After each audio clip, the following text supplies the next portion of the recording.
Hi friends, ನಮಸ್ಕಾರ. ಪಾಕವೈವಿಧ್ಯ ಚಾನಲ್ಗೆ ನಿಮಗೆಲ್ಲರಿಗೂ ಹಾರ್ದಿಕ ಸ್ವಾಗತ. ಇವತ್ತಿನ ವಿಡಿಯೋದಲ್ಲಿ ನಾನು ಇನ್ಸ್ಟೆಂಟಾಗಿ ಮಾಡುವಂಥ ಟೊಮೆಟೊ ಉಪ್ಪಿನಕಾಯಿ ರೆಸಿಪಿಯನ್ನು ನಿಮ್ಮ ಜೊತೆ ಶೇರ್ ಮಾಡ್ತಾ ಇದ್ದೀನಿ. ನೋಡೋಣ ಈ ಉಪ್ಪಿನಕಾಯಿಯನ್ನು ಹೇಗೆ ಮಾಡೋದು ಅಂತ. ಇಲ್ಲಿ ನಾನೊಂದು ಪ್ಯಾನ್ ಬಿಸಿ ಮಾಡ್ಕೊಂಡಿದ್ದೀನಿ. ಇದರಲ್ಲಿ ಸಾಸಿವೆ ಕಾಳನ್ನು ಹಾಕ್ಕೊಳ್ತೀನಿ. ಜೊತೆಗೆ ಜೀರಿಗೆ ಮತ್ತು ಮೆಂತೆ ಕಾಳನ್ನು ಹಾಕ್ಕೊಂಡು ರೋಸ್ಟ್ ಮಾಡ್ತೀನಿ. ಆದಷ್ಟು ಸಣ್ಣ ಉರಿಯಲ್ಲಿ ರೋಸ್ಟ್ ಮಾಡ್ಕೊಳ್ಬೇಕು. ಸ್ವಲ್ಪ ಹೊತ್ತಿನಲ್ಲಿ ಸಾಸಿವೆ ಕಾಳು ಸಿಡಿಯೋದಕ್ಕೆ ಶುರುವಾಗುತ್ತೆ. ಆವಾಗ ನಮಗೆ ಗೊತ್ತಾಗುತ್ತೆ ಇದಾಗಿದೆ ಅಂತ. ಇದು ಇವಾಗ ರೋಸ್ಟ್ ಆಗಿದೆ. ಇದು ಸ್ವಲ್ಪ ತಣ್ಣಗಾದ ನಂತರ ನಾನು ಇದನ್ನು ಒಂದು ಮಿಕ್ಸರ್ ಜಾರಿಗೆ ಹಾಕ್ಕೊಂಡು ಪುಡಿ ಮಾಡ್ಕೊಳ್ತೀನಿ.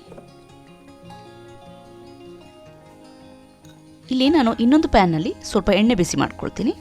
ಅಂದಾಜು 1 ಟೇಬಲ್ ಸ್ಪೂನಷ್ಟು ಎಣ್ಣೆ. ಇಲ್ಲಿ ನಾನು ಎಳ್ಳಿನ ಎಣ್ಣೆಯನ್ನು ಉಪಯೋಗಿಸ್ಕೊಂಡಿದ್ದೀನಿ. ಈ ಎಳ್ಳಿನ ಎಣ್ಣೆ ಉಪಯೋಗಿಸ್ಕೊಂಡ್ರೆ ಉಪ್ಪಿನಕಾಯಿಗೆ ಒಳ್ಳೆ ರುಚಿ ಬರುತ್ತೆ.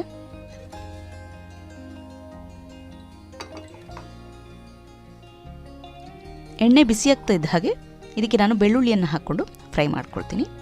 ಬೆಳ್ಳುಳ್ಳಿ ಜಾಸ್ತಿ ಬ್ರೌನ್ ಆಗಬಾರ್ದು, ಲೈಟಾಗಿ ಬ್ರೌನ್ ಆಗೋ ತನಕ ಫ್ರೈ ಮಾಡ್ಕೊಳ್ಬೇಕು.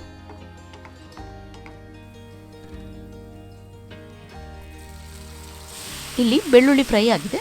ಈಗ ನಾನು ಇದಕ್ಕೆ ಟೊಮೆಟೊವನ್ನು ಹಾಕ್ಕೊಳ್ತೀನಿ. ಟೊಮೆಟೊವನ್ನು ನಾನು ಈ ರೀತಿ ದೊಡ್ಡದಾಗಿ ತುಂಡು ಮಾಡ್ಕೊಂಡಿದ್ದೀನಿ. ಇದು ಚೆನ್ನಾಗಿ ಬೇಯಬೇಕು, ಫುಲ್ ಸಾಫ್ಟ್ ಆಗಬೇಕಿದು. ಇದು ಇವಾಗ ಆಗಿದೆ, ಚೆನ್ನಾಗಿ ಬೆಂದಿದೆ. ಇದನ್ನು ನಾನು ಇವಾಗ ತಣ್ಣಗಾಗೋದಕ್ಕೆ ಬಿಡ್ತೀನಿ. ತಣ್ಣಗಾದ ನಂತರ ಒಂದು ಮಿಕ್ಸರ್ ಜಾರಿಗೆ ಹಾಕ್ಕೊಂಡು ಪೇಸ್ಟ್ ಮಾಡ್ಕೊಳ್ತೀನಿ. ನೀವು ನಿಮಗೆ ತುಂಬ ಸ್ಮೂತ್ ಆಗಿರೋ ಪೇಸ್ಟ್ ಇಷ್ಟ ಇಲ್ಲ ಅಂತಿದ್ರೆ, ಅಲ್ಲಲ್ಲಿ ಸ್ವಲ್ಪ ತುಂಡುಗಳು ಸಿಗಬೇಕು ಅಂತಿದ್ರೆ ತುಂಬ ಸ್ಮೂತಾಗಿ ಪೇಸ್ಟ್ ಮಾಡ್ಕೊಳ್ಬೇಡಿ, ಸ್ವಲ್ಪ ತರಿಯಾಗಿ ಪೇಸ್ಟ್ ಮಾಡ್ಕೊಳ್ಳಿ.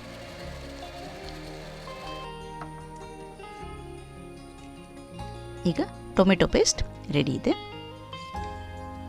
ಇಲ್ಲಿ ನಾನು ಮತ್ತೆ ಅದೇ ಪ್ಯಾನಲ್ಲಿ ಸ್ವಲ್ಪ ಎಣ್ಣೆ ಬಿಸಿ ಮಾಡ್ಕೊಳ್ತೀನಿ. ಹಿಂಗೆ ಹಾಕ್ಕೊಳ್ತೀನಿ. ಜೊತೆಗೆ ಸಾಸಿವೆ ಕಾಳನ್ನು ಹಾಕ್ಕೊಳ್ತೀನಿ. ಇದನ್ನು ಒಂದ್ಸರಿ ಚೆನ್ನಾಗಿ ಫ್ರೈ ಮಾಡ್ಕೊಳ್ತೀನಿ. ಈಗ ನಾನು ಮಾಡ್ಕೊಂಡಂಥ ಟೊಮೆಟೊ ಪೇಸ್ಟನ್ನು ಹಾಕ್ಕೊಂಡು ಫ್ರೈ ಮಾಡ್ಕೊಳ್ತೀನಿ.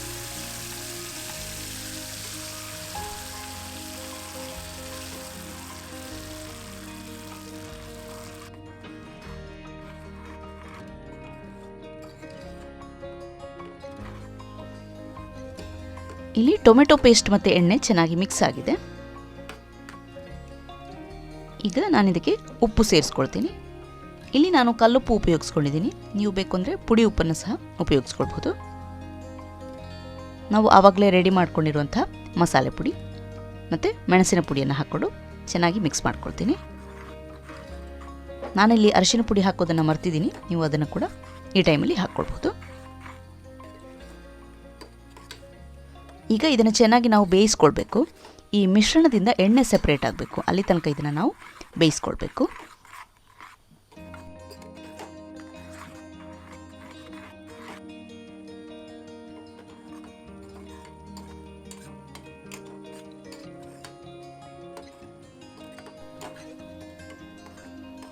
ಇಲ್ಲಿ ಮಿಶ್ರಣದಿಂದ ಎಣ್ಣೆ ಸೆಪ್ರೇಟ್ ಆಗ್ತಾ ಇದೆ.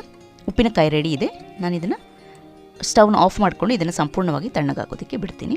ತಣ್ಣಗಾದ ನಂತರ ಒಂದು ಏರ್ ಟೈಟ್ ಜಾರಲ್ಲಿ ಹಾಕಿಟ್ಕೊಂಡ್ರೆ ನೀವು ಇದನ್ನು ಫ್ರಿಜ್ಜಲ್ಲಿ ಇಟ್ಕೊಂಡ್ರೆ 1 ತಿಂಗಳ ತನಕ ಸ್ಟೋರ್ ಮಾಡ್ಕೊಳ್ಬೋದು. ಇಡ್ಲಿ, ದೋಸೆ, ಚಪಾತಿ, ಅನ್ನ ಯಾವುದ್ರ ಜೊತೆ ಬೇಕಾದರೂ ನೀವು ಇದನ್ನು ತಿನ್ಬಹುದು. ಬಹಳ ರುಚಿಯಾಗಿರುತ್ತೆ. ನೀವು ಕೂಡ ಈ ರೆಸಿಪಿಯನ್ನು ನಿಮ್ಮ ಮನೆಯಲ್ಲಿ ಟ್ರೈ ಮಾಡಿ ನೋಡಿ. ನನಗೆ ಕಮೆಂಟ್ ಸೆಕ್ಷನಲ್ಲಿ ಬರೆದು ತಿಳಿಸಿ ನಿಮಗೆ ಹೇಗೆ ಅನಿಸ್ತು ಅಂತ. ಮತ್ತೆ ಇನ್ನೊಂದು ವಿಡಿಯೋದೊಂದಿಗೆ ನಿಮ್ಮನ್ನು ನಾನು ಭೇಟಿಯಾಗ್ತೀನಿ. ಅಲ್ಲಿವರೆಗೆ ಟೇಕ್ ಕೇರ್ ಆ್ಯಂಡ್ ಬಾಯ್.